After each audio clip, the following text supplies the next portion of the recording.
राजौरी में सेना पर हुए आतंकवादी हमले के बाद सेना प्रमुख जनरल मनोज पांडे पहली बार राजौरी पहुंचे हैं। खबर इस समय यह है कि पूरे इलाके में सुरक्षा को लेकर सेना के आला कमांडरों के साथ एक बहुत महत्वपूर्ण बैठक इस समय चल रही है, जिसमें 16 कोर कमांडर, रोमियो फोर्स के डिवीजन कमांडर, वहां जो डिवीजन है उसके कमांडर, तमाम ब्रिगेड कमांडर्स, पीर पंजाल के दक्षिण में सेना के आला अधिकारी इस बैठक में शामिल हैं। राजौरी में जमीन पर सुरक्षा की इस समय क्या स्थिति है, इसका जायजा सेना अध्यक्ष ने लिया। सेना के आला अधिकारियों को उन्होंने आतंकवाद विरोधी अभियान और सुरक्षा ग्रिड को और मजबूत करने का आदेश दिया। जिस तरह के कदम उठाए जा रहे हैं उस पर सेनाध्यक्ष की ब्रीफिंग हुई है। इस समय राजौरी के उस इलाके की अगर हम बात करें जहां आतंकवादियों ने हमला किया, तो वहां पर इस समय आप देखें तो आकाश में भी जबरदस्त हलचल है। पूरे बफलियाज के इलाके में पिछले 5 दिनों से सेना का एक जबरदस्त ऑपरेशन चल रहा है। इसमें सेना हेलीकॉप्टरों की भी मदद ले रही है और मानव रहित टोही विमानों की भी मदद ली जा रही है आतंकवादियों की तलाश करने में। पुंछ और राजौरी ये ट्विन डिस्ट्रिक्ट्स है, यानी 2 डिस्ट्रिक्ट अगल बगल है। पीर पंजाल के दक्षिण में कठिन इलाका इसे समझा जाता है। आज तीसरे दिन भी यहां इंटरनेट बंद है।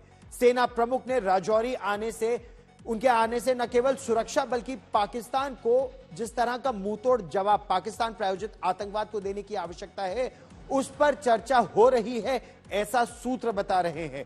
दरअसल पाकिस्तान और चीन की एक साझा साजिश के तहत पिछले करीब 1.5 साल से राजौरी और पुंछ में आतंकवाद को एक बार फिर बढ़ावा देने की एक सुनियोजित साजिश को अंजाम दिया जा रहा है।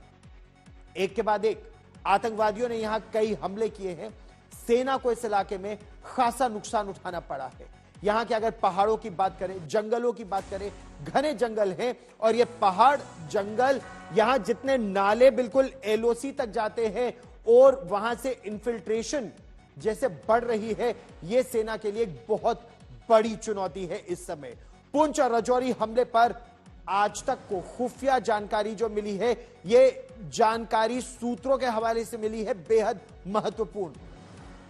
हमारे 4 जवान इस आतंकी हमले में शहीद हुए।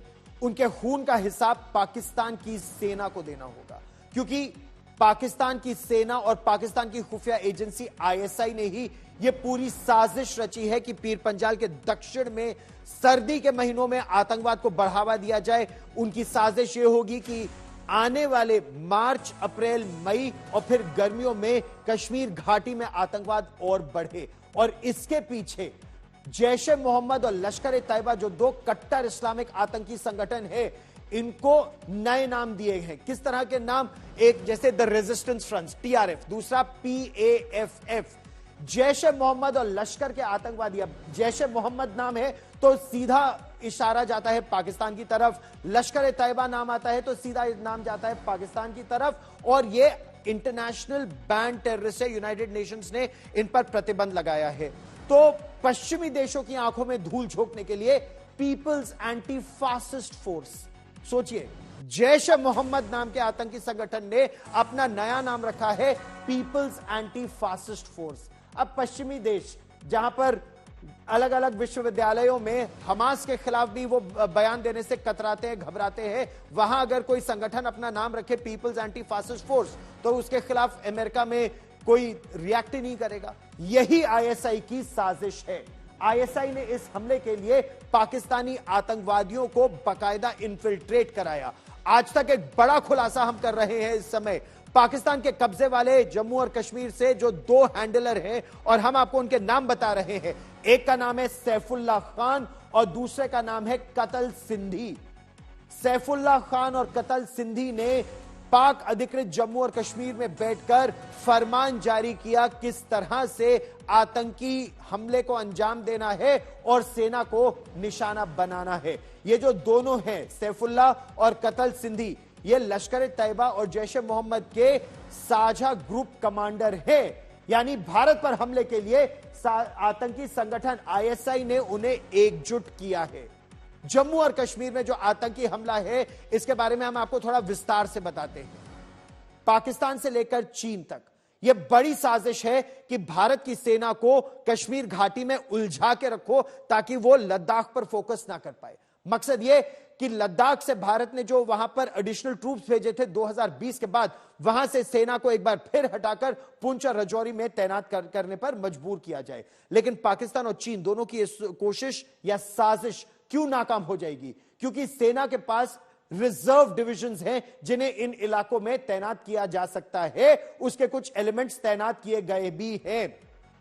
हम आपको यह भी बता दें कि 2020 में जो सैनिक चीन ने जो दुस्साहस किया था गलवान के बाद, वहां पर एक पूरी एडिशनल डिवीजन वहां तैनात की गई थी, यूनिफॉर्म फोर्स। लेकिन उसका जो रिजर्व फोर्सेस है जम्मू कश्मीर में, उनको अभी पुंछ और राजौरी के इलाके में तैनात किया जाएगा, जिसे कमांड रिजर्व्स कहते हैं। हम आपको यह भी बता दें कि चीन के इशारे पर पाकिस्तान की खुफिया एजेंसी आईएसआई ने जम्मू क्षेत्र में आतंकी हमले को तेज करने की साजिश रची, ऐसा इंटेलिजेंस एजेंसीज का मानना है। इससे पहले आईएसआई ने एक बकायदा इसका प्लान बनाया, क्योंकि कश्मीर घाटी में अनुच्छेद 370 हटाने के बाद जबरदस्त तरीके से सुरक्षा को तैनात किया गया था, तो वहां पर डिप्लॉयमेंट बहुत हैवी था। लेकिन क्योंकि पुंछ राजौरी का वो इलाका 2017-18 में टेरर फ्री घोषित किया जा चुका था, तो वहां से कुछ फोर्सेस को कम किया गया कि उनकी जगह कहीं और होगी, या ट्रेनिंग के लिए उन्हें भेजा जाएगा, या रीडिप्लॉय किया जाएगा। जो गैप्स वहां बने, अब उन गैप्स को एक बार फिर भरना सेना का मुख्य लक्ष्य है। 2 आतंकी हैंडलर को जिम्मा सौंपा गया था आईएसआई की तरफ से कि पुंछ और राजौरी के इलाके में, क्योंकि वहां बहुत बड़े बड़े पहाड़ भी हैं, घने जंगल भी हैं, तो PAFF का झूठा नाम देकर उन्हें वहां पर आतंक को फैलाने की साजिश दी गई। सैफुल्ला और कतल सिंधी जम्मू के ओवरग्राउंड वर्करों की मदद के लिए उन्होंने बकायदा एक प्रॉपर नेटवर्क बनाया, और यह बहुत महत्वपूर्ण है, यह नेटवर्क ओवरग्राउंड वर्कर्स का। यह जम्मू कश्मीर पुलिस की नाकामी है कि ओवरग्राउंड वर्कर्स पर अभी तक कब्जा पूरी तरह से इनको नेस्तनाबूद नहीं किया गया है। सेना की कमजोरी यह है कि एक के बाद एक आतंकवादी हमला करने में सफल हो रहे हैं, और सेना उसके बावजूद, क्योंकि जिस तरह से यह हमला हुआ है, यह सेना के लिए बहुत बड़ी चुनौती है कि आतंकवादी सेना के सिपाहियों को मारकर वहां से भाग जाएं और उनको पकड़ना 5 दिन का समय उसमें लग जाए। यह चैलेंज सेना के लिए बहुत बड़ा है। अब सवाल यहां यह उठता है कि जम्मू, पुंछ और राजौरी के वो कौन कौन से लोग हैं जो आतंकवादियों को पनाह दे रहे हैं, कैसे आतंकवादियों तक मदद पहुंच रही है। यहां पर इंटेलिजेंस एजेंसीज क्या कर रही हैं, चाहे वो जम्मू कश्मीर पुलिस की इंटेलिजेंस हो, स्पेशल ऑपरेशंस ग्रुप हो, चाहे वो सेना की अपनी इंटेलिजेंस हो। खबर यह है कि आईएसआई ने जो पुंछ मॉड्यूल है, पुंछ मॉड्यूल में 30 से 35 मददगार ओवरग्राउंड वर्कर्स हैं भारत के, लेकिन काम करते हैं आईएसआई का। पाकिस्तान अधिकृत जम्मू और कश्मीर में बैठे सैफुल्ला और कतल सिंधी इन्हीं के जरिए ऑपरेट करते हैं, और यह स्वतंत्रता के 77 साल बाद यह जम्मू और कश्मीर का, चाहे वो प्रशासन हो, सेना हो, पुलिस हो, इंटेलिजेंस एजेंसीज हो, उनके लिए बेहद शर्म की बात है कि स्वतंत्रता के 77 साल बाद भी आईएसआई के इशारे पर नाचने वाले कैसे हमारे देश में अभी भी लोग हैं। क्यों इनको अभी तक सिरे से नेस्तनाबूद नहीं किया गया है? ये आतंकवादियों को घुसपैठ कराने में मदद लेते हैं पैसे के लिए। धर्म इनके लिए बड़ा नहीं है, पैसा इनके लिए बड़ा है। लेकिन प्रश्न यह भी उठता है, अगर पाकिस्तान से पैसा लेकर ये घुसपैठ कराते हैं, तो सेना को इसकी जानकारी देकर उनको किल जोन में लाकर न्यूट्रलाइज क्यों नहीं करते? उन्हें सुरक्षित ठिकानों पर कैसे ले जाते हैं? खाने पीने का उनका प्रबंध कैसे होता है पहाड़ों में? कैसे सुरक्षा बलों के उनके आने जाने की खबर क्यों नहीं हो रही है? बार बार यह दावा किया जा रहा है कि स्थानीय मदद से ही आतंकवादी न केवल पुंछ और राजौरी के एरिया में, बल्कि जम्मू के और निकट आते जा रहे हैं। यह बहुत बड़ा नुकसान पहुंचा रहे हैं भारतीय सेना को, और यह परिस्थिति तो अभी की है। आप सोचिए 2024 में मार्च अप्रैल के महीनों में और स्थिति कितनी बद से बदतर हो सकती है अगर अभी इन्हें पूरी तरह से न्यूट्रलाइज नहीं किया गया। पुंछ और राजौरी में बार बार आतंकवादी, 1 महीना, 2 महीना, 3 महीना, अब तो 2 साल होने को आए। ये कोर कमांडर, डिवीजन कमांडर्स और 2-2 डिवीजन कमांडर्स वहां पर, रोमियो फोर्स के अलग, एलसी डिवीजन के अलग, उनके लिए सोचने की बात है। तमाम ब्रिगेड्स वहां पर तैनात है, उनके सोचने की बात है। आतंकवादी भारतीय सेना को बार बार निशाना बनाने में क्यों कामयाब हो रहे हैं? इस सवाल का जब हमने ये सवाल जम्मू कश्मीर के पूर्व डीजीपी एसपी वैद से पूछा तो उन्होंने जम्मू और कश्मीर में जो खुफिया तंत्र है उसकी नाकामी बताया। उन्होंने यह बताया कि बार बार आतंकवादी अगर सफल हो रहे हैं हमला करने में तो एसपी वैद के मुताबिक यह इंटेलिजेंस एजेंसीज का फेलियर है। एसपी वैद का यह कहना है कि जम्मू और कश्मीर में जब वो डीजीपी थे तो आतंकवादियों के खिलाफ जो ऑपरेशन ऑल आउट पुलिस ने, सेना ने, सीआरपीएफ ने, सभी एजेंसीज ने मिलकर चलाया था तो घाटी में आतंक की कमर तोड़ने में उन्हें सफलता मिली थी। उस दौर को निर्णायक माना जाता था। अब प्रश्न यह उठता है कि आखिर इस तरह का operation all out Pir Panjal के दक्षिण में सफल क्यों नहीं हो पा रहा? डॉक्टर वैद, बातचीत करने के लिए सबसे पहले बहुत बहुत धन्यवाद। डॉक्टर वैद, इस समय स्थिति काफी संवेदनशील है दोनों जिलों में, राजौरी और पुंछ जिलों में, क्योंकि जिस प्रकार से ये बहुत बड़ा आतंकी हमला हुआ है और न केवल ये हमला, इससे पहले भी अगर हम देखें पिछले कई महीनों में और खासतौर पर पिछले 2 वर्षों में आतंकवादी गतिविधियों में काफी बढ़ोतरी हुई है इस दक्षिण पीर पंजाल के क्षेत्र में। और प्रयास तो कई किए जा रहे हैं लेकिन उसके बावजूद हमले पे हमले होते जा रहे हैं। आपके हिसाब से चूक कहाँ हो रही है और किस तरह के कदम उठाने की आवश्यकता है? देखिए, ये टेम्पररी सेटबैक है, ऐसी जंग में होता है, लेकिन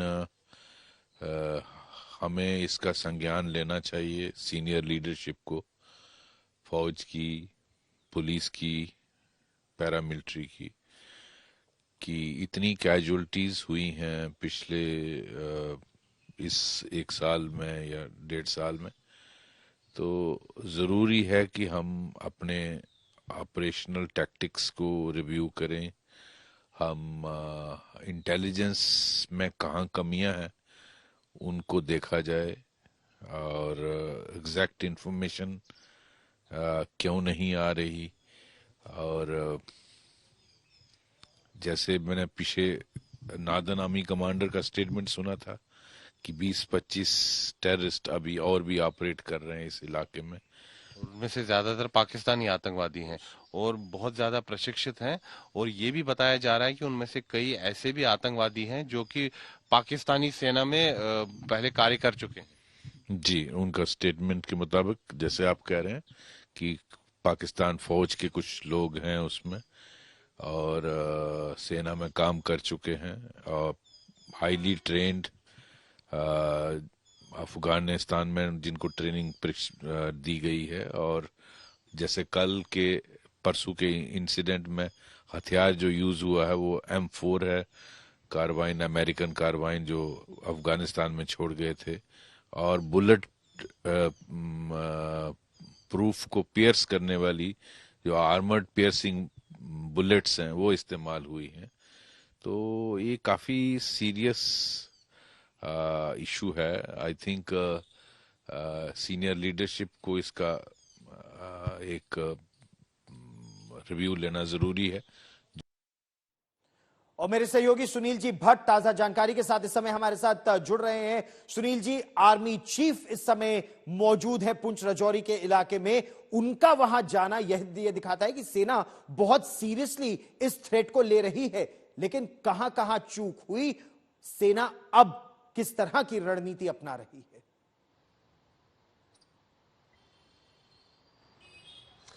बिल्कुल गौरव, आपने सही कहा कि थल सेना प्रमुख जनरल मनोज पांडे इस समय राजौरी पुंछ जो सेक्टर में है, और इससे साफ साबित होता है कि सेना ने इस विषय को बड़ी ही गंभीरता के साथ लिया है।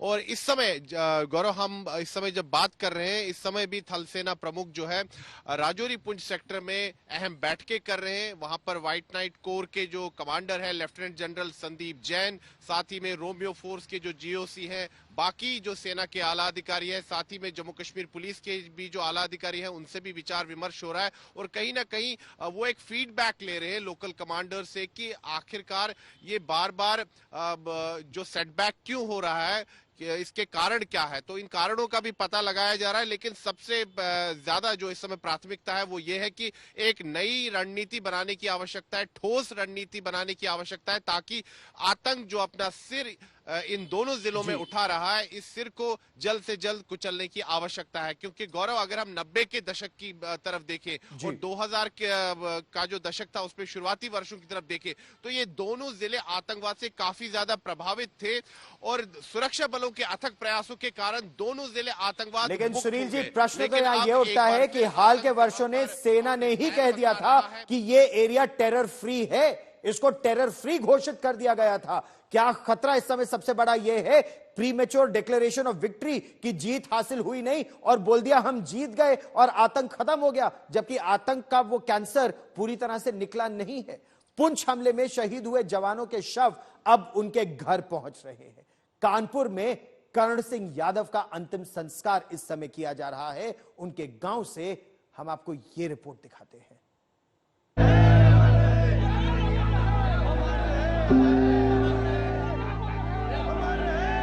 पुंछ में घात लगाकर किए गए आतंकवादी हमले में शहीद हुए करण यादव का पार्थिव शरीर उनके गांव पहुंचा तो उन्हें श्रद्धांजलि देने के लिए जन सैलाब उमड़ पड़ा। कानपुर के भावपुर गांव के रहने वाले थे करण यादव। उसे वीरों का गांव कहा जाता है। इस गांव से 70 से 80 लोग सुरक्षा बल की सेवा में तैनात हैं। करण की शहादत पर पूरे गांव को गर्व है, तो परिवार को यह चिंता कि करण के जाने के बाद परिवार कैसे चलेगा, कैसे होगी बहनों की शादी। 20 दिसंबर को फोन पर आखिरी बातचीत में करण ने पिता को बहनों की शादी करवाने का भरोसा दिया था। 20 तारीख को बात हुई थी कि हम फरवरी में आएंगे और बहनों के लिए हमारे लड़के देख लेना, और मार्च अप्रैल में जो है दोनों की शादी गेस्ट हाउस से कर देंगे, तुम स्वतंत्र हो जाओगे। शहीद करण ने एक बहन की शादी कर दी थी। 2 बहनों की शादी इस बार एक साथ करना चाहता था, लेकिन आतंक के क्रूर हाथों ने उसे देश और परिवार से छीन लिया। सुबह बात हुई थी आपकी, क्या बोले थे आखिरी बार बात करते जब फोन पे बात करी? नाश्ता करके गाड़ी पे लेटे थे, कह रहे थे ड्यूटी जा रहे हैं। ड्यूटी गए थे, वहां से फिर आ गए हैं। शाम को फिर नाइट में लगी ड्यूटी, तब बात नहीं हुई। शहीद करण यादव का पार्थिव शरीर एनकाउंटर के 5 दिन बाद उनके घर पहुंचा। एयरफोर्स स्टेशन से उनके गांव तक उनके अंतिम दर्शन करने के लिए हजारों लोग सड़क के किनारे हाथों में तिरंगा लेकर इंतजार करते दिखे। इससे पहले कल राजौरी में चारों शहीदों को सेना के आला अधिकारियों ने श्रद्धांजलि दी थी। सेना की उत्तरी कमान के commander lieutenant general Upendra Dwivedi, Romeo force के GOC lieutenant general Sandeep Jain के साथ ही राजौरी के एसएसपी और डिप्टी कमिश्नर ने शहीदों को श्रद्धांजलि दी। जम्मू, पुंछ और राजौरी में सेना के खिलाफ लगातार हमले कर रहे आतंकवादियों के खिलाफ भी सेना ताबड़तोड़ ऑपरेशन कर रही है और करीब 30 आतंकी मौत के घाट उतारे जा चुके हैं। पुंछ हमले के लिए जिम्मेदार आतंकी भी बख्शे नहीं जाएंगे। राजौरी से सुनील जी भट्ट के साथ सिमर चावला, कानपुर, आज तक।